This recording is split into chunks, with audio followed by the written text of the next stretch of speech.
Hey YouTube, Jim here. Welcome to Top 10 Archive. For everyone alive today, photographs are just a given. We take them for granted. Heck, the first commercially viable instant camera dates back to 1948. That's even older than me, guys. With the advent of social media, it's hard to imagine a world before any kind of camera existed. Today, we're looking at 10 of the oldest photographs of all time. Number 10. Russell Kirsch's infant son. 20 years before the first digital photos, artist Russell Kirsch took a photo of his infant son in 1957. It was scanned by a rudimentary drum scanner created by the artist himself, who was also a scientist. In his attempt to find whether computers could see like we do, he ended up making the first digital photo ever. Number 9. Tricolored Bow. Almost 100 years before that, two photographers named James Clerk Maxwell and Thomas Sutton took the first ever color photograph. Maxwell had Thomas photograph a tartan ribbon 3 times, each time with a different color filter, red, green, or blue-violet, over the lens. The 3 photographs were developed and printed on glass, then projected onto a screen with 3 different projectors, each equipped with the same color filter used to photograph it. When superimposed on the screen, the 3 images formed a full-color image. Maxwell's 3-color approach underlies nearly all forms of color photography, whether film-based, analog video, or digital. The 3 photographic plates now reside in a small museum in Edinburgh at the house where Maxwell was born. Number 8. The first aerial photo. This doesn't seem that dramatic today, when aerial photography and videography is the norm. But imagine back in the mid-1800s, when even being up in midair seemed crazy and was mainly done with hot air balloons. The photographer, James Wallace Black, took a photo from a hot air balloon. Taken at about 2,000 feet over the city, it's actually incredibly beautiful and makes Boston look a lot more like Europe than any American city I've been to, that's for sure. He later took another photo of Boston, adequately called Boston from a Hot Air Balloon. Number 7. What good is old news?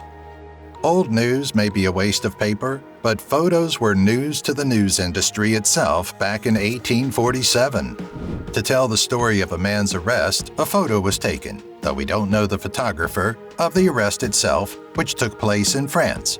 It's unknown what exactly his crime was, but he sure doesn't look like he regrets committing it.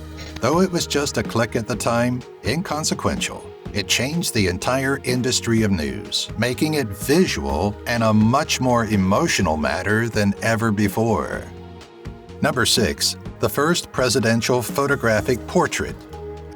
It's hard to think that until 1843, presidential portraits were all painted by actual artists, until, of course, John Quincy Adams came around. It's unfortunate that we don't know who exactly took the photo, but the man looks quite dapper, does he not? Crazier yet is the fact that he was not actually the president anymore at the time that this was taken. John Tyler was the president then, and even he was only painted, not photographed. The first president to get photographed in office was James K. Polk. Hilariously, John Quincy Adams said both that the photo was hideous and true to the original. I take it he had quite the sense of humor. Number 5. The oldest hoax photograph. The word hoax might get thrown around a little too often these days, but let's go back to a time when it was less common. It's 1840, and photographers are battling for the title of Father of Photography. The top contenders? Hippolyte Bayard and Louis Daguerre. They are working on a new process of developing photos, and though Bayard reached the goal first, it's Daguerre who reports it to the French Academy of Sciences, so he gets the title. I guess that's why we now call it a daguerreotype and not a Bayardotype. Bayard wanted to get back at Daguerre, and so he'd died by suicide after the anguish, so he took this photo, which turned out to be a total fake. Talk about photography drama. Number 4. The oldest selfie photograph. No, it's not Mr. Darcy from Pride and Prejudice. It's actually Robert Cornelius, the first photographer to take his own photograph. He was an amateur photographer and a lamp maker. which makes sense because what do photographers do if not play with light? What he did to accomplish this shot was place a camera in the back of his family's shop, open the lens cap, run in front of the lens, sit for a full minute, and then run back. It worked pretty well, wouldn't you say? Especially for 1839. You 30-year-olds now thinking you're special taking a selfie? This 30-year-old did it over 180 years ago. Number 3. The oldest American photo. The same year that Mr. Cornelius took the first selfie, the first photo in the United States was taken. It was by Joseph Saxton, an inventor and amateur photographer. Saxton was from Philadelphia and actually had a great world of impact on the history of photography. The photo is of Central High School on Juniper and Walnut intersection and took a full 10 minutes to take. Even in the 1800s, nobody has time to stand around for 10 minutes, so that could be why it's quite a lonely photograph. Number 2. The oldest photo of a person. A year earlier, in 1838, we got the first ever photo of a person. It was taken by Louis Daguerre himself in Paris. The photo was of Boulevard du Temple and coincidentally captured a man standing while getting his shoes shined. Since it took about 10 minutes to capture something, he was the only one standing still enough to be in the photograph.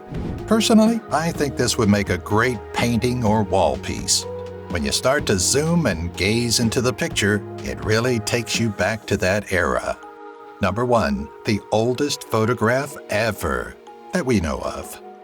12 years earlier still, in 1826, we saw the first ever photograph to date, at least that we know of. It was taken by Joseph Nicephore Niepce. It's a typical scene captured with a method known as heliography. It uses glass coated with bitumen of Judea. The light hits the bitumen, hardens, and creates an image. This photo was an 8-hour exposure and didn't result in a very clear image, sadly, but photography had to start somewhere.